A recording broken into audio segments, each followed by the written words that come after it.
तो इस क्लास में हम देखेंगे चैप्टर 2 और इस चैप्टर का नाम है ईदगाह। और हम लोग लाइन बाय लाइन इसमें चलेंगे और समझेंगे इस कहानी में क्या क्या दी गई है। ठीक है, तो चलिए बढ़ते हैं आगे। बोला गया है कि रमजान के पूरे 30 रोज के बाद आज ईद आई है, यानी कि 30 रोज जब बीत जाते हैं तो उसके बाद ईद जो है ना वो आती है। गांव में कितनी हलचल है, गांव में बहुत सारे हलचल हैं। ईदगाह जाने की तैयारियां भी हो रही है, यानी कि मेला जाने की तैयारियां भी चल रही है। लड़के सबसे ज्यादा प्रसन्न है, सबसे ज्यादा जो लड़के हैं ना वो बहुत खुशी हैं, ठीक है, उनको मेला जाने का। उनकी जेब में कुबेर का धन जो भरा हुआ है, यानी कि कहने का मतलब कि उनके जेब में जो है ना वो पैसा है, ठीक है, इसलिए वो खुश हैं।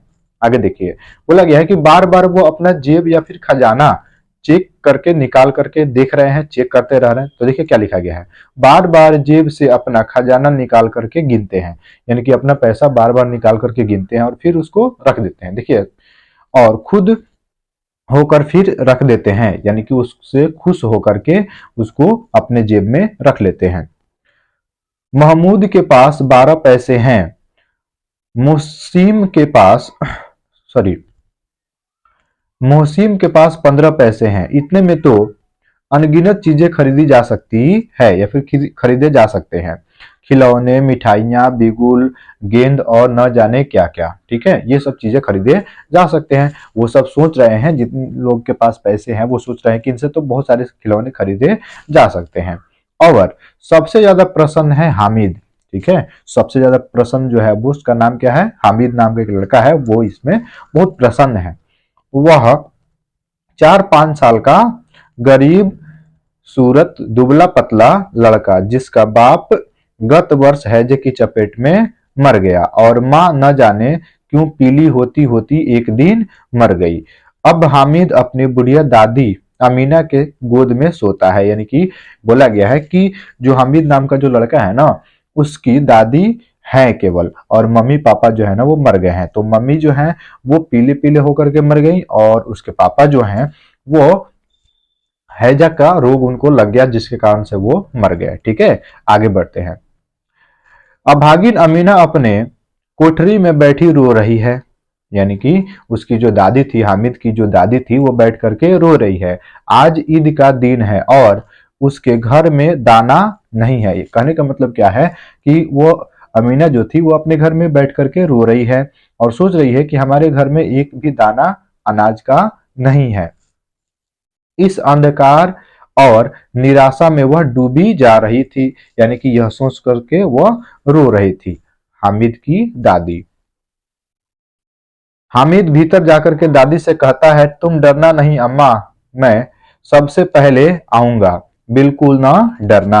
हामिद जाकर के अपने दादी से कहता है कि दादी तुम बिल्कुल ना डरना, मैं सबसे पहले मेला से आ जाऊंगा। चलिए आगे बढ़ते हैं जी। अमीना का दिल कचोट रहा है, गांव के बच्चे अपने अपने बाप के साथ जा रहे हैं, यानी कि उसकी दादी जो है वो सोच में पड़ रही है कि सभी जो बच्चे हैं वो अपने पापा जी के साथ जा रहे हैं। अगर इसके पापा जी होते तो वो अपने पापा जी के साथ जाता। चलिए आगे बढ़ते हैं। हामिद को कैसे अकेले मेले जाने दे, यानी कि उसकी दादी जो है वो सोच रही है कि हामिद को कैसे अकेले जाने दे, कहीं खो ना जाए, क्या होगा, यानी बोल रही हैं, वो अपने अंदर सोच रही हैं ये बातों को कि कहीं भुला ना जाए, खो ना जाए, इस डर से वह ये बातें सोच रही हैं। आगे देखिए, नन्ही सी तो जान है, 3 कोस चलेगा कैसे, यानी कि छोटा बच्चा है, 5 साल का बच्चा है, वो 3 कोस कैसे जाएगा। 3 कोस मतलब होता है लगभग आपको 9 किलोमीटर के करीब होता होता।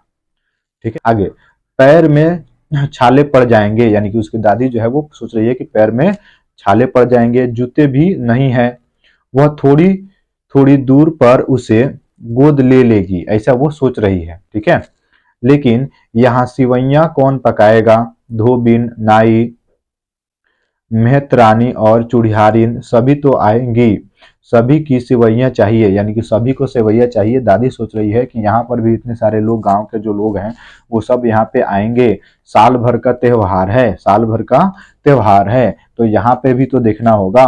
ठीक है, ये बातें उसके दादी के दिमाग में चल रहा है। ठीक है, आगे बढ़ते हैं।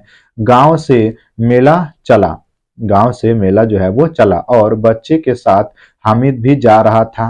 यानी कि जब गांव से मेला चलता है तो सभी लोग उसके पीछे पीछे चलना शुरू कर देते हैं। हामिद भी जा रहा था। उसके पैरों में तो जैसे पर लग गए थे। कहने का मतलब क्या है कि वह इतना खुश था कि वह झूम रहा था, नाच रहा था और उस मेले के साथ आगे जा रहा था। ठीक है, आगे बढ़ते हैं। कभी कभी कोई लड़का ककड़ी उठा करके आम पर कंकड़ी, कंकड़ी समझते हैं ना जी, कंकड़ी मतलब पत्थर। ठीक है, कंकड़ी उठा करके आम पर निशाना लगाता है। माली अंदर से गाली देता हुआ निकलता है। लड़के खूब हंस रहे हैं। ऐसा बहुत सारे गांव में जाइएगा ना तो वहां पे देखिएगा बच्चे अधिकांश तो क्या करते हैं, आम का जो पेड़ रहता है वहां पे कंकड़ उठा करके मारते रहते हैं, तोड़ते रहते हैं, और जिससे जो मालिक जो होते हैं वो निकलते हैं और गाली देना शुरू कर देते हैं, जिसको देख करके बच्चे जो हैं वो हंसते हैं। ये बातें इसमें बताई गई है। चलिए आगे बढ़ते हैं। ईदगाह आ गई, ऊपर इमली के घने वृक्ष की छाया, नीचे पक्का फर्श, रोजेदार रोजेदारों की पंक्तियां एक के पीछे एक दूर तक चली गई। यहाँ कोई धन और पद नहीं देखता, इस्लाम की निगाह में सब बराबर है।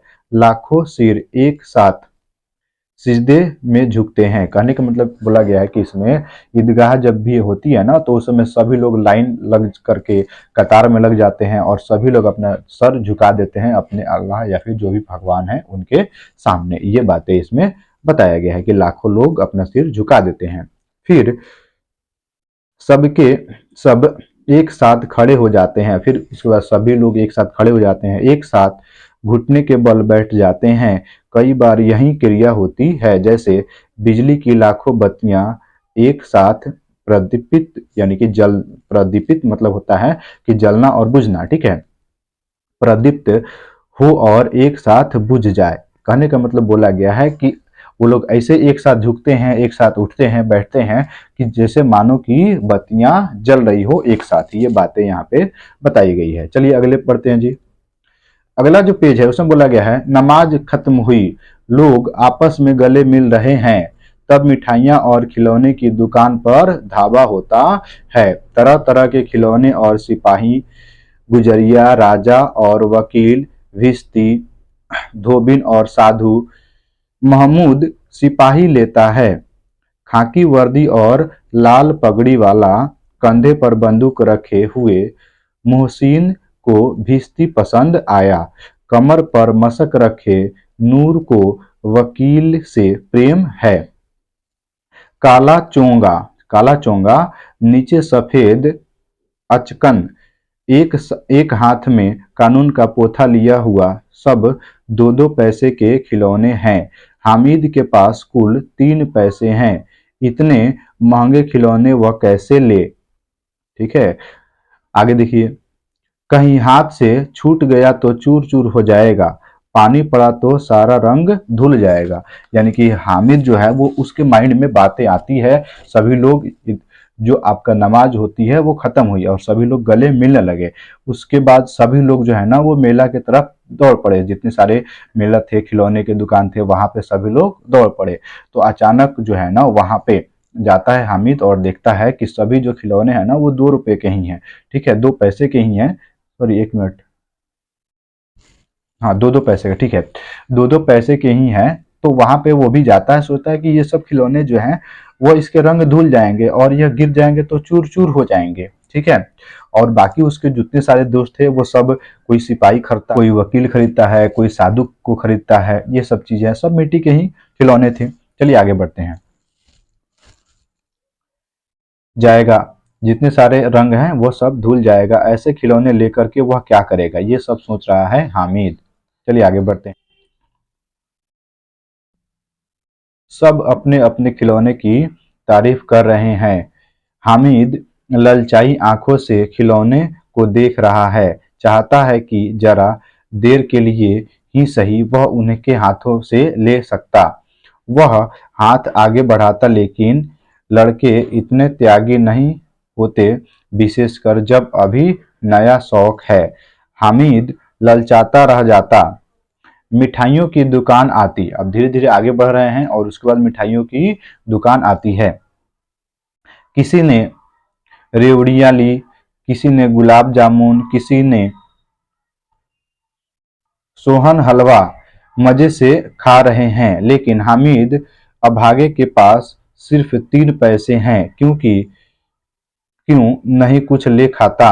ठीक है, यानी कि हामिद जो है उसके पास 3 पैसे होते हैं। ठीक है, और वो सोचता है कि मैं क्यों नहीं खा रहा हूँ, नहीं कुछ लेकर खाता, यानी कि वह 3 पैसे को लेता और देखता, बार बार सोचता रहता था ये बात को कि मैं भी कुछ खरीद लूं, मैं भी कुछ खरीद लूं, ये सब चीजें, लेकिन वह खरीद नहीं पाता। ठीक है, चलिए आगे बढ़ते हैं और देखते हैं क्या क्या कहानी है। मोहसिन उसकी ललचाई नजरें देख करके कहती है, हामिद रेवड़िया ले खा, कितनी खूब खुशबूदार है। जैसे कि ही हामिद हाथ फैलाता है, मोहसिन रेवड़िया अपने मुंह में रख लेती है। महमूद, नूरी और सम्मी खूब तालियां बजा करके हंसते और हामिद जो होता है वो खिसिया जाता है। मिठाइयों की दुकान के बाद लोहे की चीजों की दुकानें हैं, यानी कि मिठाइयाँ का दुकान अब खत्म हुई, आगे जब बढ़ता है हामिद तो उसके लोहा का दुकान दिखाई देता है। आगे देखिए, लड़कों के लिए यहाँ कोई आकर्षण नहीं था, ये सब आगे बढ़ जाते हैं। हामिद लोहे की दुकान पर रुक जाता है, कई चिमटे रखे हुए थे। उस उसे ख्याल आया कि दादी के पास चिमटा नहीं है, तावे से रोटियां उतारती हैं तो हाथ जल जाता है। अगर वह चिमटा लेकर के दादी को दे दे तो वे कितना प्रसन्न होगी, फिर उसकी उंगलियां कभी नहीं जलेगी। ये बातें जो है ना वो हामिद सोच रहा है वहां पे रुक करके, यानी कि जो लोहे की दुकान है वहां पे वह रुक जाता है, वहां पे बहुत सारे चिमटा हुआ करता था। उसको देख करके जो है ना वो सोचने लगता है कि क्यों ना हम दादी के लिए ये खरीद लें। ठीक है, चलिए आगे बढ़ते हैं, क्योंकि उनका उंगलियां भी नहीं जलेगा। खिलौने से क्या फायदा, व्यर्थ में पैसा खराब होते हैं। अम्मा चिमटा देखते ही कहेंगी, मेरा बच्चा अम्मा के लिए चिमटा लाया है, हजारों दुआएं देंगी। फिर पड़ोसी की औरतें को दिखाएगी, सारे गांव में चर्चा होने लगेगी, हामिद चिमटा लाया है, कितना अच्छा लड़का है। इन लोगों के खिलौने पर कौन दुआएं देगा। बड़े की दुआओं सीधे अल्लाह के दरबार में पहुंचती है और तुरंत सुनी जाती है, ये सोचता है हामिद। चलिए आगे बढ़ते हैं जी। दुकानदार से बड़ी मुश्किल से मोल भाव करके हामिद ने चिमटा 3 पैसे में ले लिया।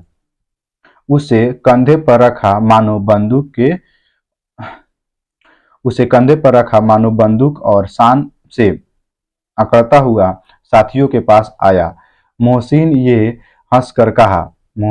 ने हंस करके कहा, यह चिमटा क्यों लाया है पगले, इससे क्या करेगा। महमूद बोला, चिमटा कोई खिलौना है। अब देखिए, यानी कि सभी लोग जो है ना, जितने सारे उसके दोस्त थे, हामिद के जितने सारे दोस्त थे, वो सब देख करके उसको चिढ़ाने लगे कि ये भी कोई खिलौना है, इससे खेल सकते हैं, और उसको चिढ़ाना शुरू कर दिए। ठीक है, चलिए आगे बढ़ते हैं। अब हामिद क्या बोलता है। हामिद बोला, क्यों नहीं, अभी कंधे पर रखा रखा तो बंदूक हो गई, हाथ में लिया तो फकीरों का चिमटा हो गया। चाहूं तो मजीरे का काम ले सकता हूँ, एक चिमटा जमा दूं तो सब तुम सब के खिलौने की जान निकल जाएगी। यानी कि वह बोलता है कि अगर मैं इस चिमटे से तुम सभी के खिलौने पर एक बार मार दूं तो तुम सभी खिलौने टूट जाएंगे, तुम्हारे सभी खिलौने जितने हैं वो टूट जाएंगे। तुम्हारे खिलौने मेरे चिमटे का बाल भी बांका नहीं कर सकते। मेरा बहादुर शेर है चिमटा, यानी कि वो बोलता है कि वो चिमटा जो है वो मेरा क्या है, बहादुर शेर है। आगे देखिए, सम्मी ने खंजरी ली थी, प्रभावित होकर के बोला, मेरी खंजरी से बदलेगे।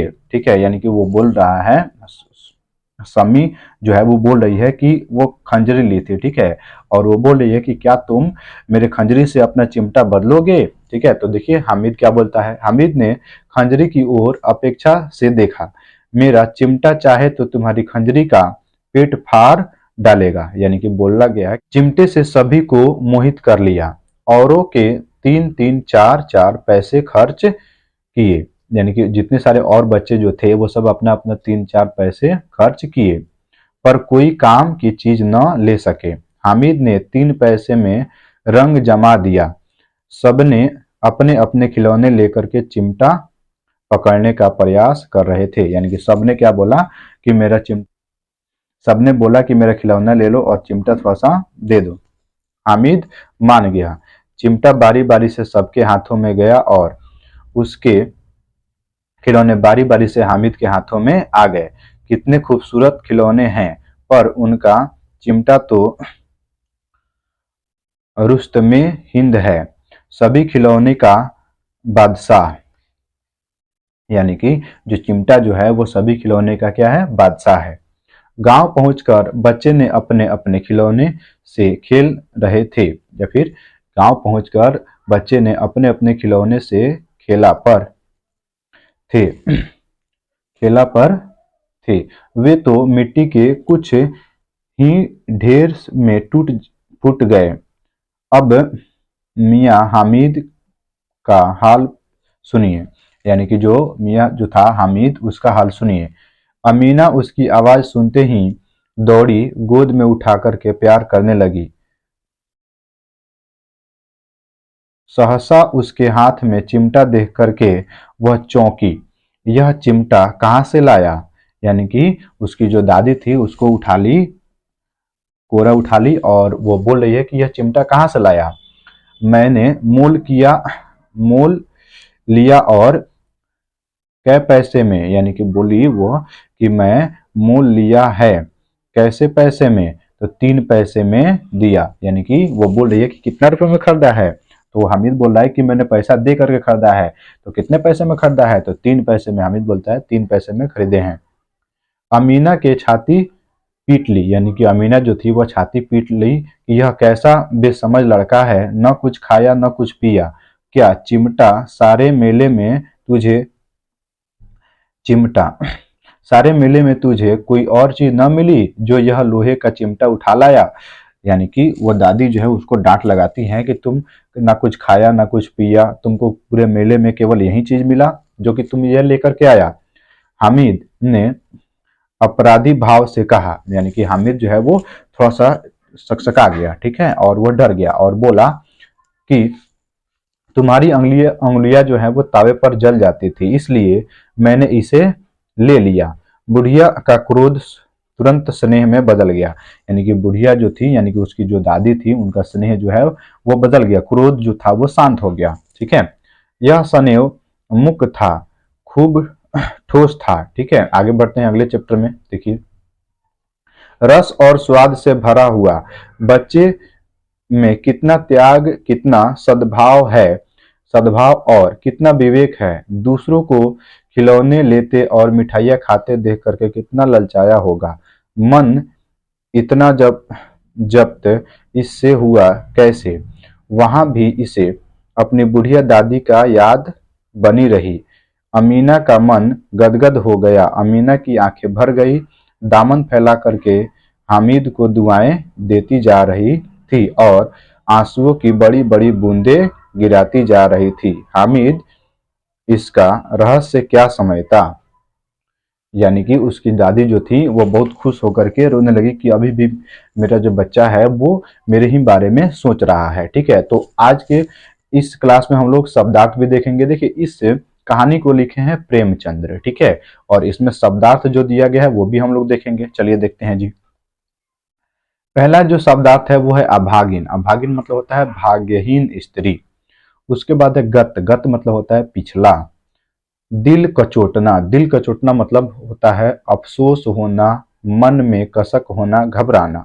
ईदगाह। ईदगाह कहने का मतलब क्या है कि वह स्थान जहां ईद के दिन नमाज पढ़ी जाती है। उसके बाद है सिजदे। सिजदे मतलब होता है सम्मान से सर झुकाना। निगाह। निगाह मतलब होता है दृष्टि, नजर। प्रदीप्त। प्रदीप्त मतलब होता है जला हुआ। मस्क। मस्क मतलब होता है पशु की खाल से बनी थैली। भिस्ती। भिस्ती मतलब होता है मस्क से पानी भरने वाला। ठीक है, आगे पोथा। पोथा मतलब होता है पोथी, किताब या फिर कॉपी। उपेक्षा। उपेक्षा मतलब होता है नजरअंदाज। ठीक है, उपेक्षा करना मतलब नजरअंदाज करना, उसको देखना ही नहीं। ठीक है, अगला विवेक। विवेक मतलब होता है भले बुरे का ज्ञान समझ। जब्त। जब्त मतलब होता है दबाया हुआ। गदगद। गदगद मतलब होता है अत्यंत प्रसन्न। और दामन मतलब होता है आंचल। और ठोस मतलब होता है मजबूत। इस कहानी से आपको क्या शिक्षा मिली, ये आप लोग कमेंट करके बताइए। तो मिलते हैं अगले क्लास में, तब तक के लिए जय हिंद, वंदे मातरम।